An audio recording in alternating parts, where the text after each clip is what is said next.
Hi friends, this is Mark. Welcome back to the Denison Forum podcast. Before we dive into today's episode, we wanted to share some exciting news and a quick update. We're taking a short summer break for a few weeks, but don't worry, we've got you covered. We'll be presenting some of our most popular episodes featuring incredible guests like Dr. Stephen Meyer, Alistair McGrath, and others. We hope you enjoy these encore presentations and get a chance to revisit some of the powerful conversations that we've had. We'll be back in late July with brand new episodes, bringing you fresh conversations designed to equip you to think biblically, live holy, and serve intentionally. And let me ask you to mark your calendars. In August, we're thrilled to announce that the podcast will be rebranding under a new name, the Faith and Clarity Podcast. We'll be sharing more details about this exciting change in coming weeks, so stay tuned. Thanks for supporting the podcast and for being a part of our community. We wish you a fantastic summer, and always remember that Jesus wants you to live by faith, not by fear. Now, let's get to this encore presentation.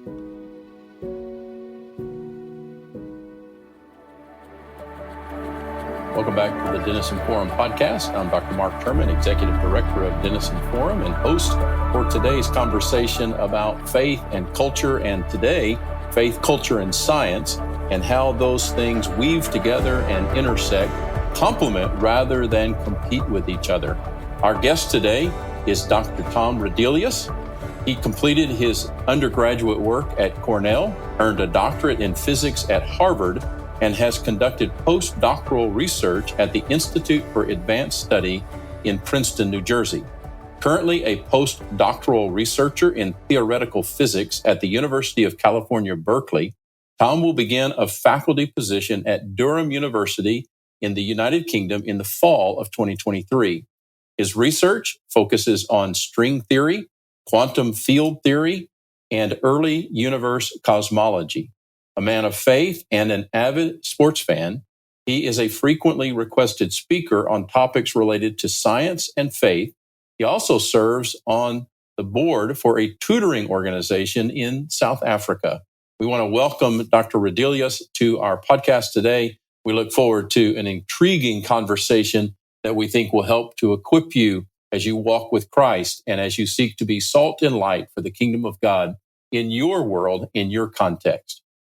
All right, we're welcoming Dr. Tom Rudelius to our podcast, and his recently released book is called Chasing Proof, Finding Faith. Dr. Tom, welcome to the podcast. Thanks for having me. So tell us about your book. What is the background, the context of what prompted you to write this book? Yeah, so the book is a memoir. It's really about my journey to faith. I was raised in a very loving but also a very non-religious family. I came to faith in college, and so it's the story of how I came to faith, and it's also the story of my walk as a Christian and as someone in the field of science, and how those two paths of mine have sort of intersected with one another. I think... Well, that's... sorry, go ahead.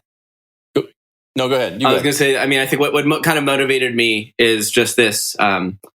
This desire, I think, to kind of be able to share my story so that people, I think a lot of people will be able to kind of resonate with maybe not everything from beginning to end, but definitely parts here, for the people who maybe who aren't religious, who don't believe in God, but would like to believe that there's something more, for the people who have been Christians their whole lives, but wrestle with questions about, how to reconcile science and faith. And so that's the hope, is that the reader, wherever they're at, would sort of be able to see a bit of their journey in mine, and be able to kind of walk along that journey with me. Oh, absolutely. So your story includes, it's kind of encouraging to hear that you came to faith in college. We've heard, maybe not accurately always, but we often hear stories about how young people lose their faith when they get to college. But talk a little bit more about that and how the story, you have a twin brother named Steve, and how Steve's journey became influential in your journey.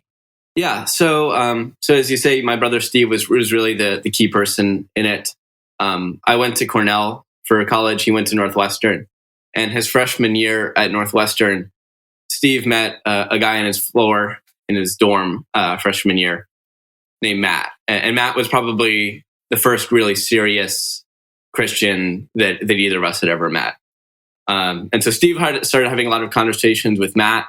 And to make a long story short, that you can read more about in my book, Steve decided to become a Christian. And so he tried to talk with me about faith. He tried to give me a copy of the New Testament and some other books about Christianity to read. And I told him, look, Steve, I have trouble finding time to read books that I want to read, much less time to read books that I don't want to read. That was just kind of where I was at with religion. It just didn't seem like the most important thing in my life. And there were other things, school and sports, and trying to make the most of my time in college that just seemed more important to me at the time. But it was really through just kind of having more conversations with him, and just kind of almost just a curiosity to see what was this thing that he had decided was worth devoting his life to, that got me to start going to church with him when we were both home for the summer, just to see what it was like as someone who hadn't really ever, hadn't gone to church more than a handful of times in my life. So started going to church, started having conversations, and eventually I did in fact start reading the books and about Christianity, the New Testament, and so yeah, it was kind of a gradual journey of discovery that led me down that road to where I started learning more, started thinking more, and started recognizing that this actually was something that was important, and it did have implications for how I lived my life. It wasn't something I could just set aside. Wow, just the power of relational influence, right? Especially those that we know well through our family and our friendships, and just how influential that is. That's a part of my own story, how a good friend of mine, actually two really good friends of mine, when I was in high school, influenced me in the direction of faith, whereas I didn't think it was needed or that important. It seemed like it was pretty confusing and not all that significant. But talk a little bit about this this myth, really, what I've come to term as a myth, which is the incompatibility between science and faith. I've had the opportunity over, the last 20 years or so to become familiar with the work of Francis Collins and his testimony, John Lennox, James Tour down at Rice University. All of them, like you, very significant in their scientific discoveries and pursuits and studies. There really are a large number, a significant number of very, very dedicated scientists like you who are also very dedicated in their faith. Mm-hmm. Isn't that the way it really is? It's not like the myth that science and faith are at odds or in some ways competing with each other. Yeah. I mean, I think, within my field, I guess I see people from lots of, from sort of across the religious spectrum. And so, I mean, I think that there's quite a diversity of opinion when it comes to religious beliefs within the field of science.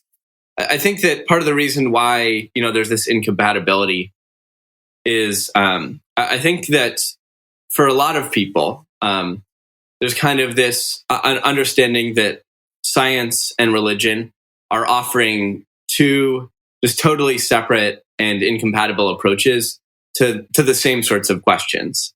And, science deals with like data and truth and hard facts, and religion is speculation and sort of mindless conformity. And, don't ask questions, just believe whatever the pastor or priest tells you. And I think when you look at it from that perspective, I'm personally going to pick science every time if that's the choice. And I think most people would, and most people do. But a big part of my own journey of coming to faith and my journey of sort of rising up the ranks in science is coming to recognize that I think that science and religion really aren't offering two totally different approaches to the same questions. I think they're actually rather similar approaches to rather different questions. That science deals with questions more about mechanisms and how things work, and faith, religion deal more with questions about meaning and purpose and why are we here, and why does anything exist at all. And so I think that for me, something that I found is that I can be a person of faith without having to sort of just turn off my brain and just believe. That the same sort of analytical approach that I take to weighing, arguments in the field of science, dealing with uncertainties there. I think that same approach for me is very similar to how I approach faith, and so ultimately I think that there isn't really an incompatibility between how these two things work.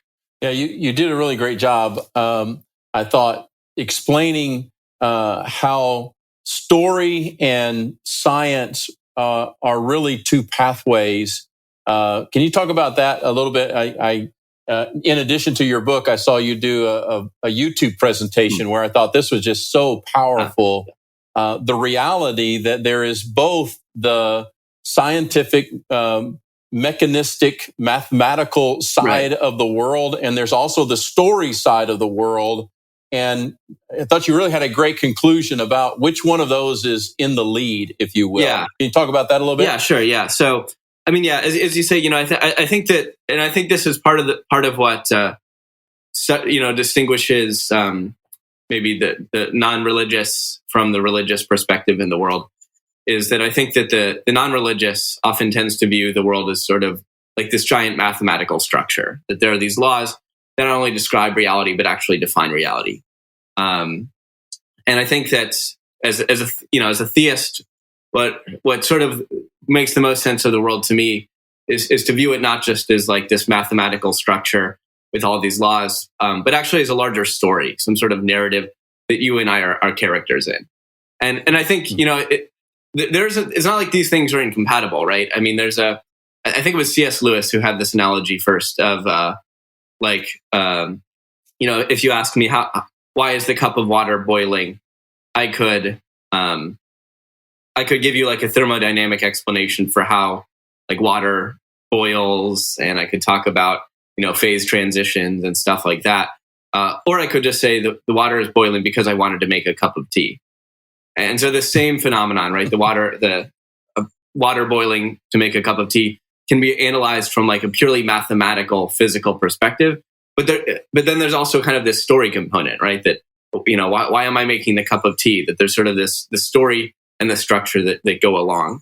And as you say, I mean, I think the question of whether theism or atheism for me comes down to the question of is our world ultimately just a structure that's masquerading as a story?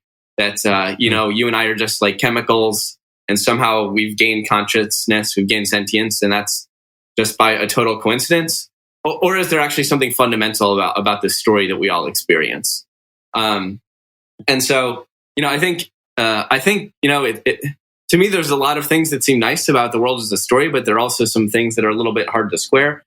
Our story, if science, if we believe in the like astrophysics account of what's going to happen, then someday the sun is going to swallow up the earth and all of us will die, and that will be the end of everything. And so it kind of raises the question of what is the point of this story? What are we just here for a finite time and then we all die out and that's the end of it? So our story seems to need like a point. It needs a climax and it needs a hero. And I think to me, that's where Christianity really makes sense of the world, where Jesus comes into the story as the hero of the human story.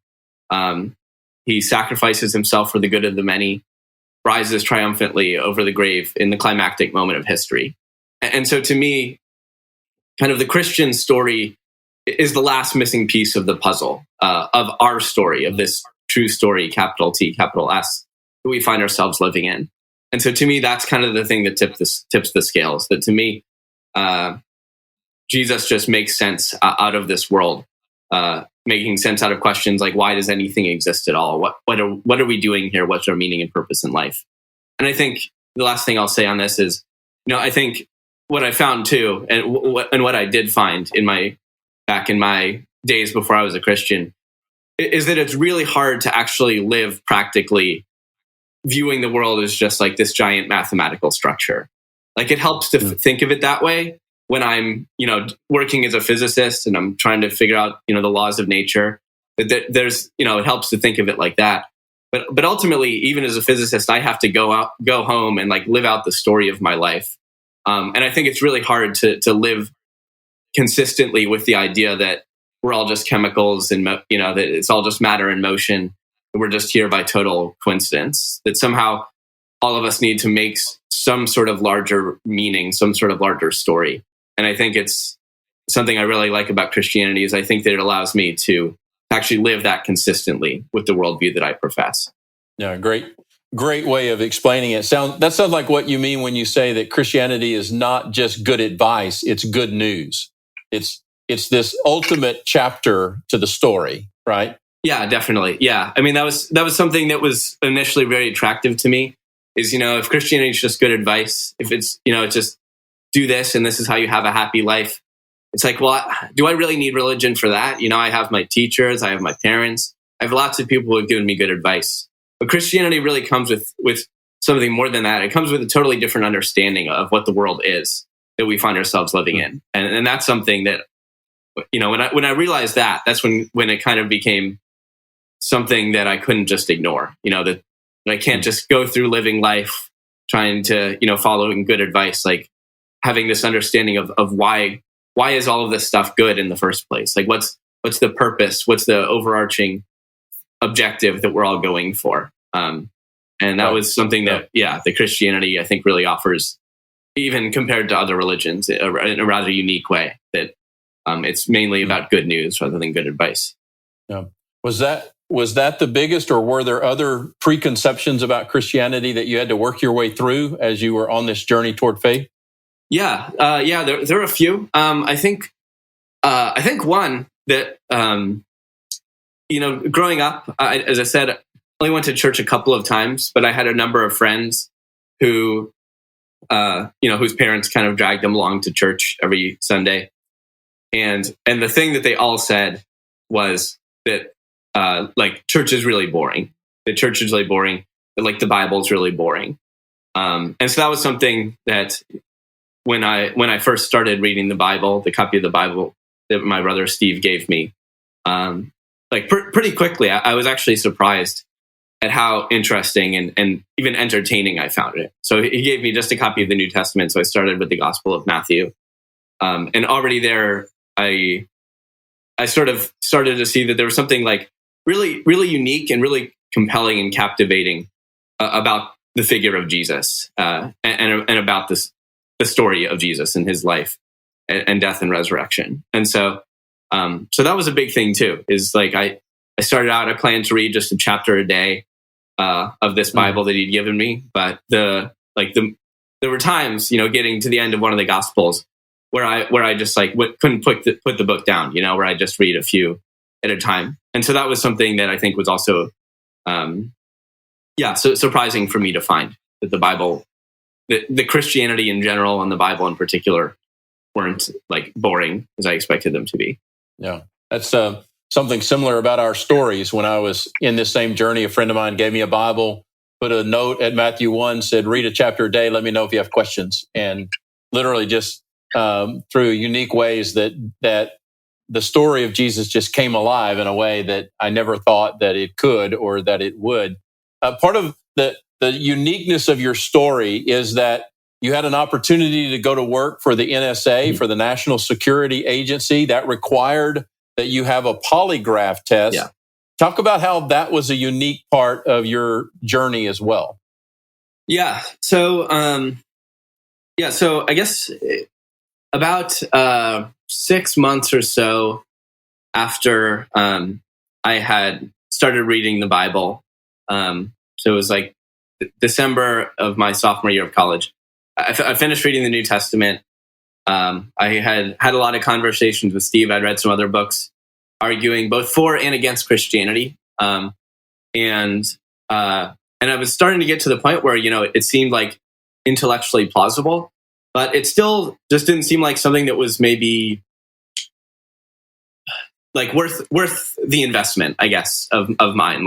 It still felt like a really big change to go from how I was living to putting God as the main thing about my life. And so I went, and as you said, I had this internship offer from the NSA, and I had to go and take a polygraph.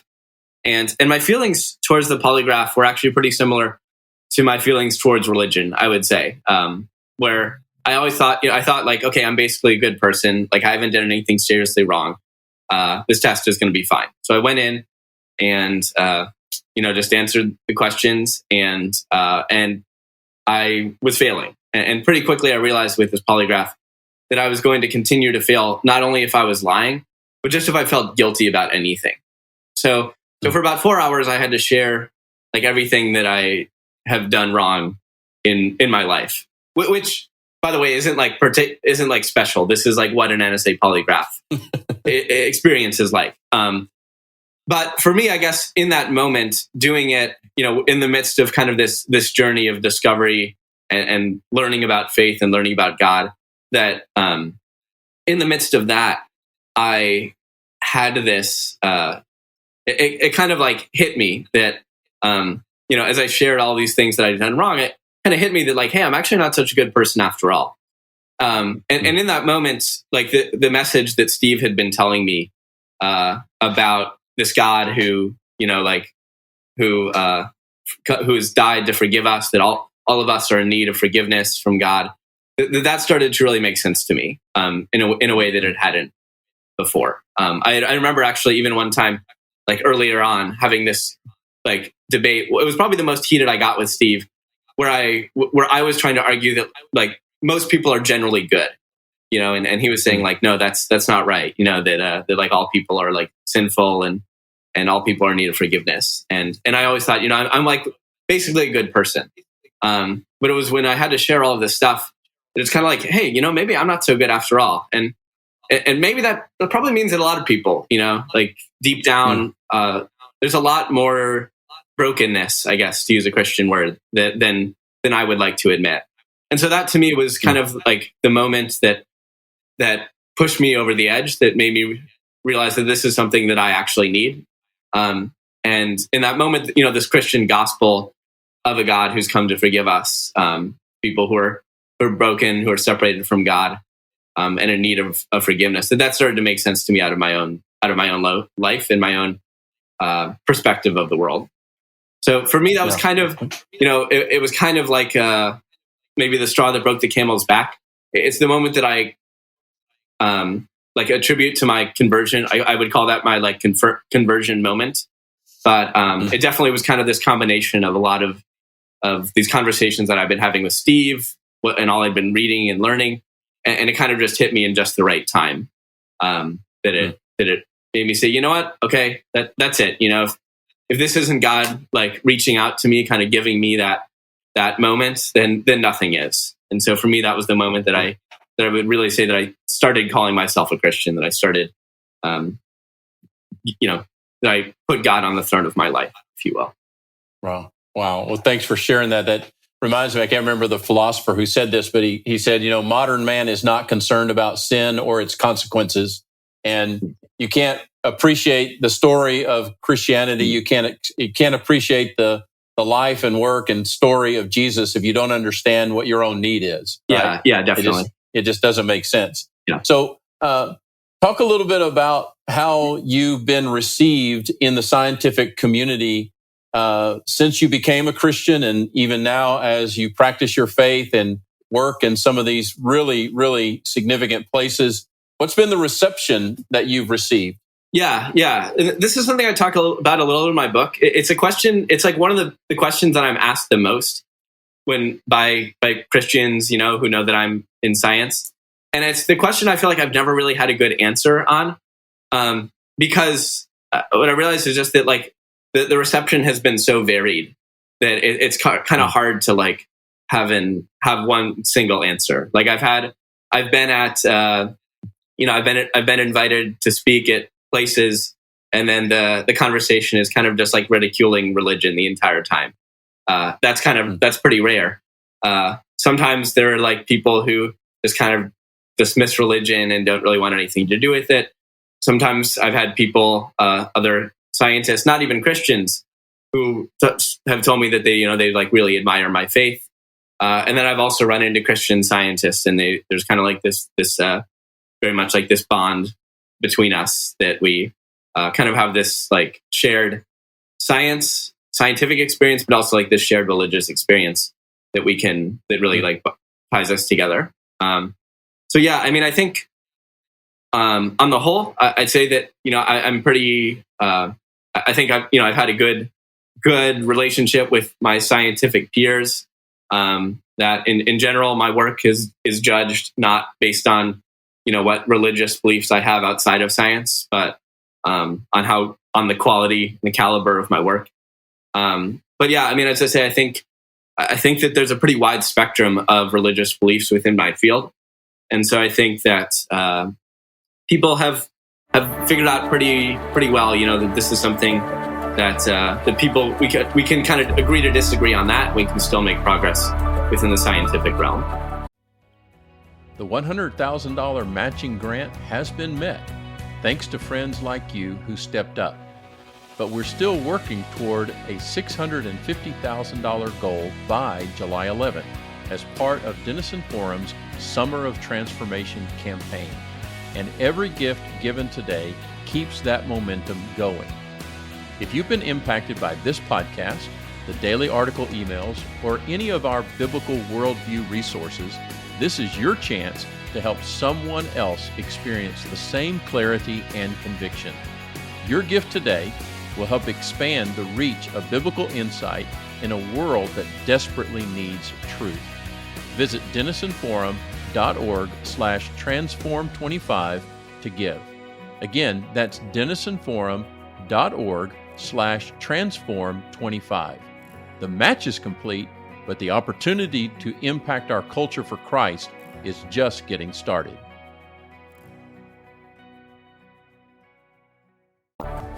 Well, good to hear, and great to have people like you in those environments. Let's talk a little bit about your work. Now, you're going to have to really help a person like me to understand. You focus in the areas of string theory, quantum physics, and early cosmology, which is a mouthful in and of itself. Yeah. So take all three, pick one, help us understand kind of what you do in your day-to-day life working in these areas. Yeah. Okay. Yeah. So, I mean, string theory is maybe like the like flashiest of all of them. Also, probably the most controversial. So I'll explain that for a few minutes, I guess. Okay.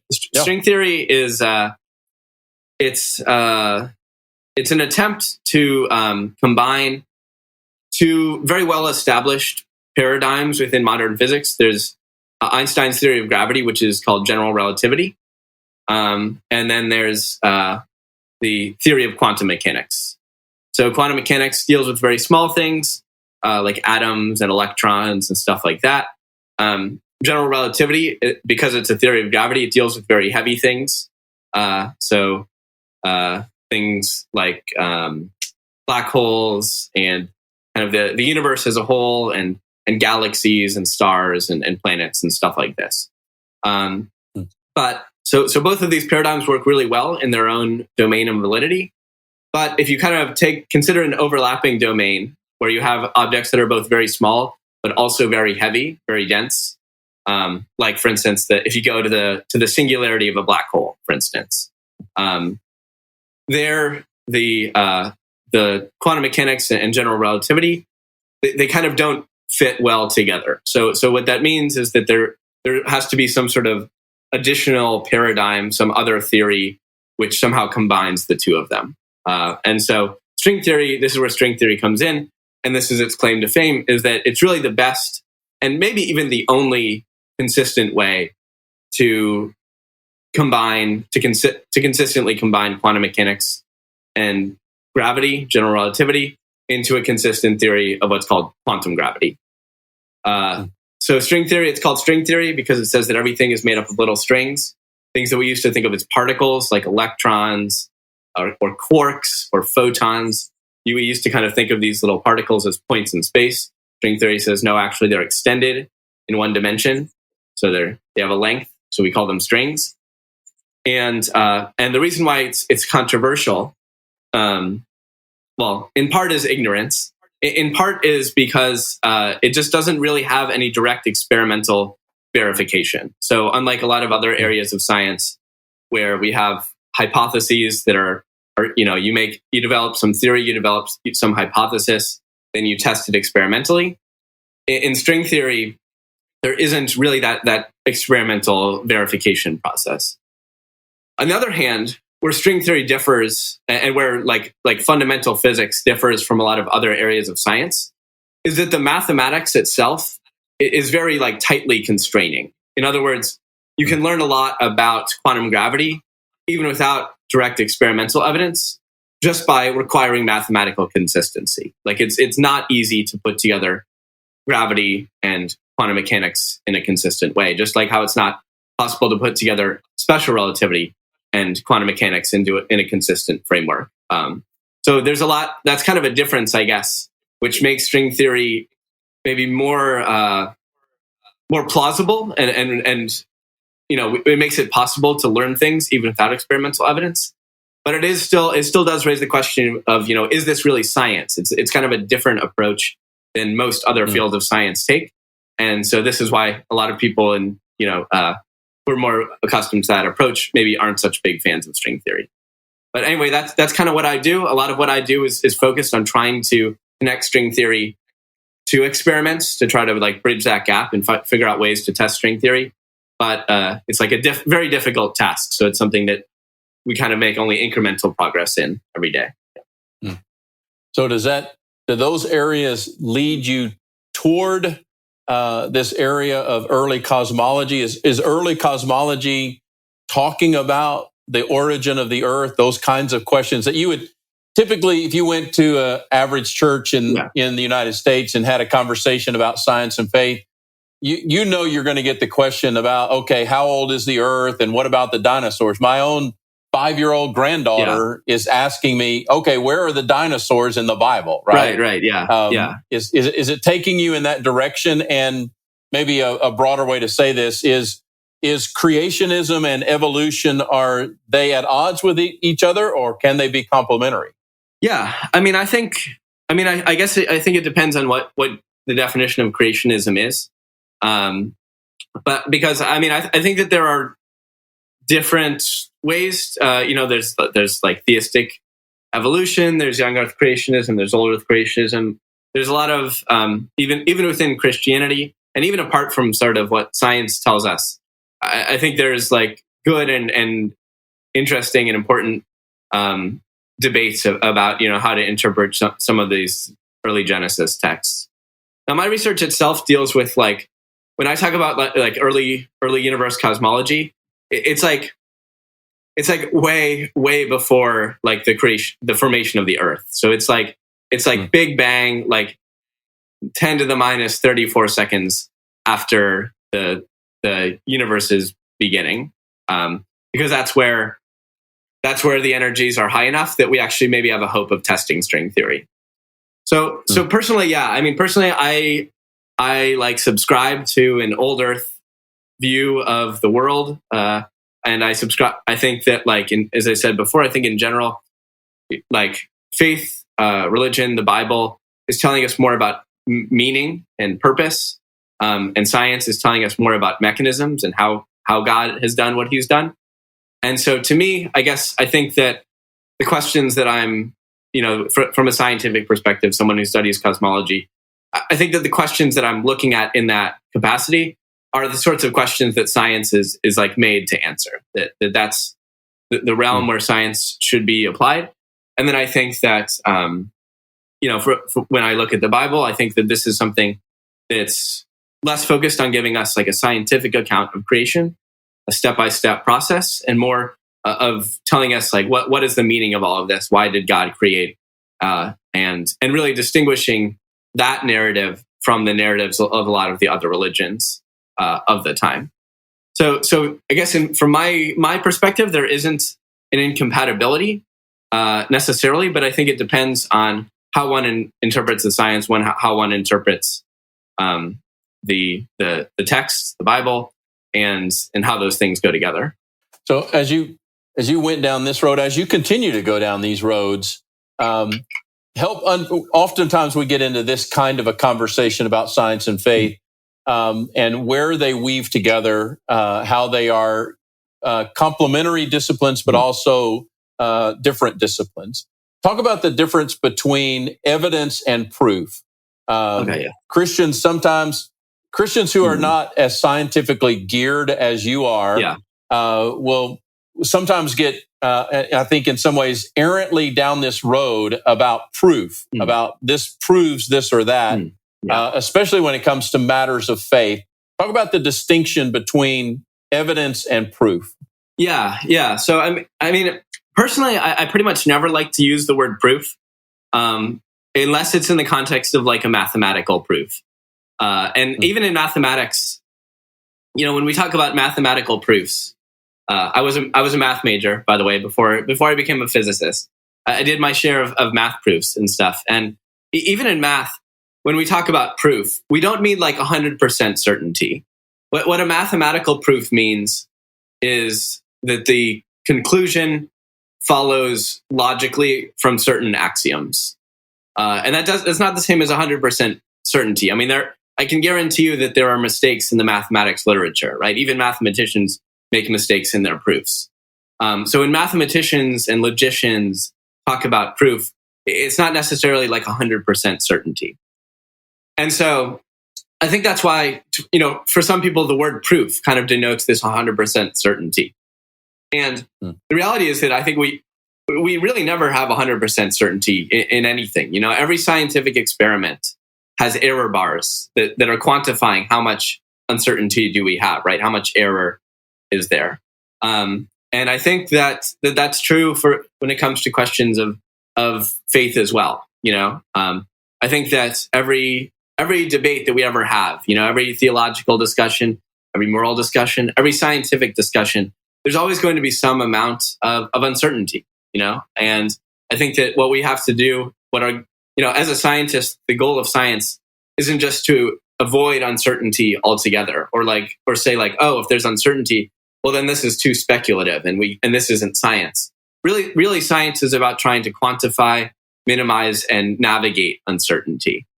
And I think that those are the sorts of principles that have really been helpful for me in faith as well, where it's like, yes, I don't have 100% proof in a lot of the things that I believe when it comes to questions of faith.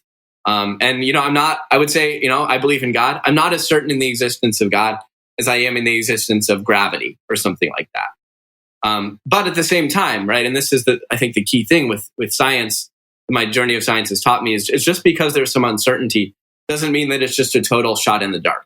I think that some of the arguments for the existence of God are really good arguments and they carry weight. I think some of the arguments against the existence of God are good arguments too, and they carry weight as well.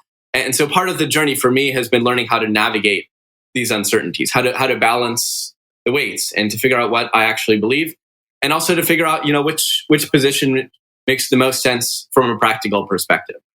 And so to me, the conclusion I arrive at the end of all of this is I think that Christianity is the most likely worldview.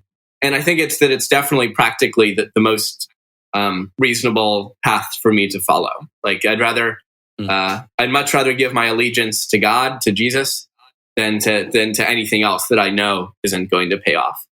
But yeah, I think I do, like you, I kind of get red flags when people start talking about proof. Because I think, if one means 100% certainty, I think that's too high of a bar, not only for faith, but even for science as well. But I think that doesn't mean that we can't learn anything. We can't have important discussions. Well, it's refreshing to hear, because at least in the stereotypes, right, and that's what they are, stereotypes, is the idea that scientists don't deal with uncertainty when they actually deal with it all the time. And that's where their pursuits are often directed from, is from places of uncertainty and a desire to understand, a desire to grasp how the world is put together in naturalistic ways, and why does it work the way it works, and where is it likely going from that standpoint.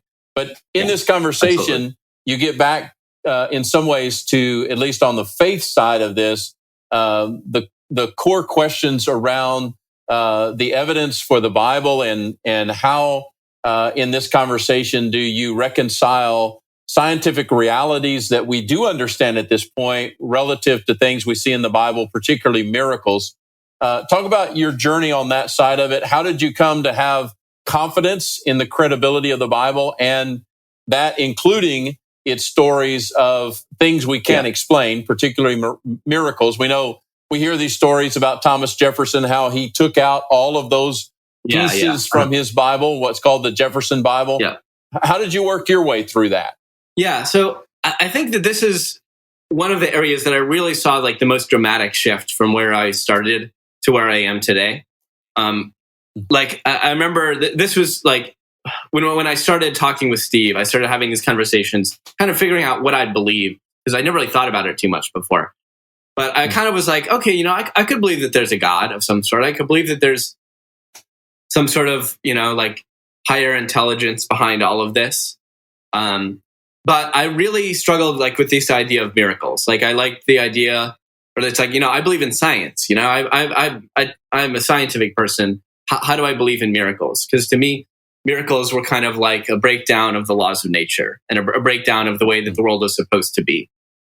Where I am today is I think what I came to realize, and I think I read this from someone else, but Jesus's miracles shouldn't be understood so much as like a breakdown of the laws of nature and a breakdown of the way that the world is supposed to be, but they're actually a restoration of the way that the world is supposed to be. The world isn't supposed to have evil, and so Jesus casts out demons. The world isn't supposed to have disease and sickness, and so Jesus heals the sick. And the world isn't supposed to have death, and so Jesus raises the dead and ultimately conquers death through his resurrection.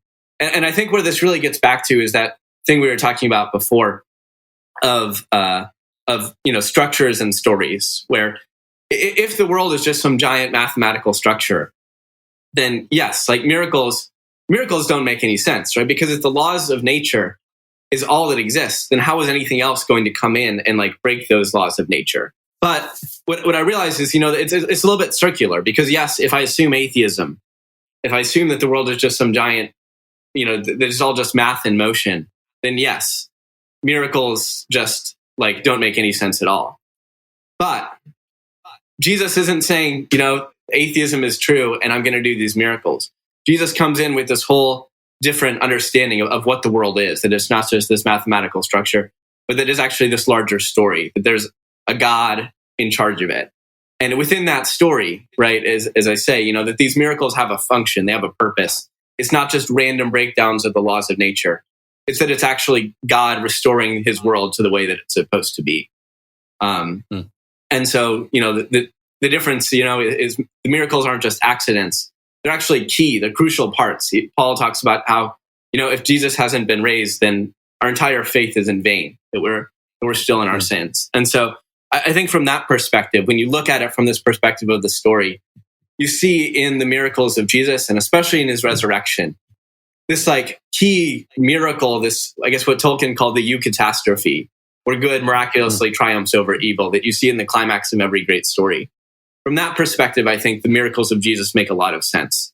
And so we have to look at the world we have to look at it all through the right lens, I think. And when we do that, we say that the miracles are not actually only possible, but even expected.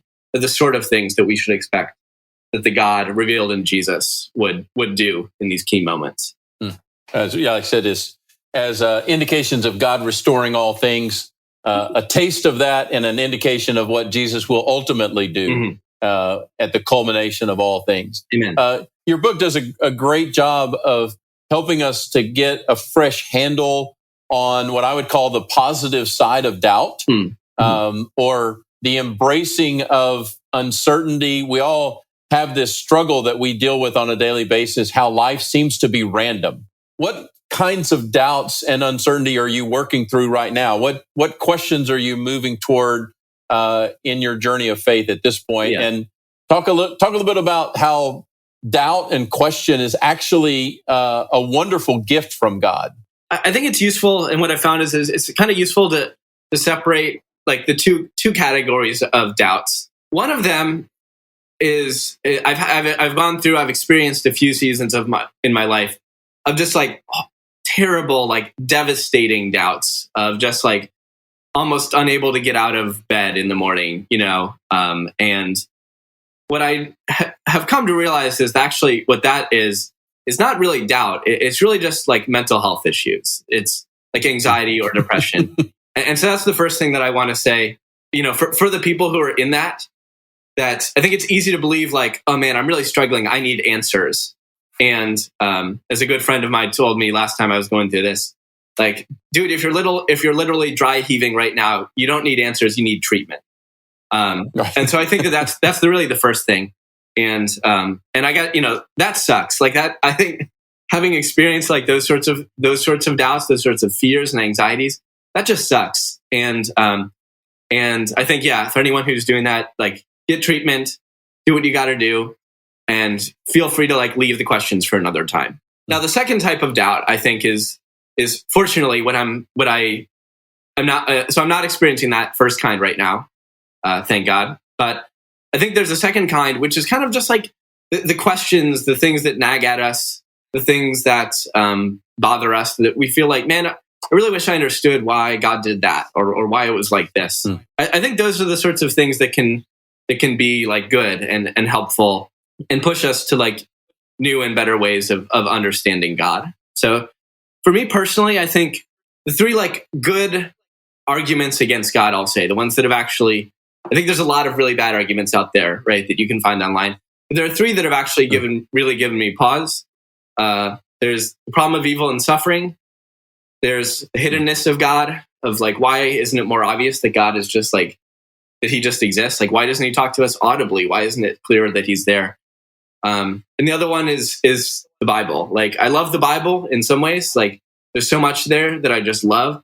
There's also a lot that really bothers me, reading some of the Old Testament laws, reading, what, God commanding the Israelites to like totally destroy the Canaanites, stuff like that. It's like, oh man, like, what am I supposed to do with this? I think a lot of these questions really where I've found the best answers is in Jesus.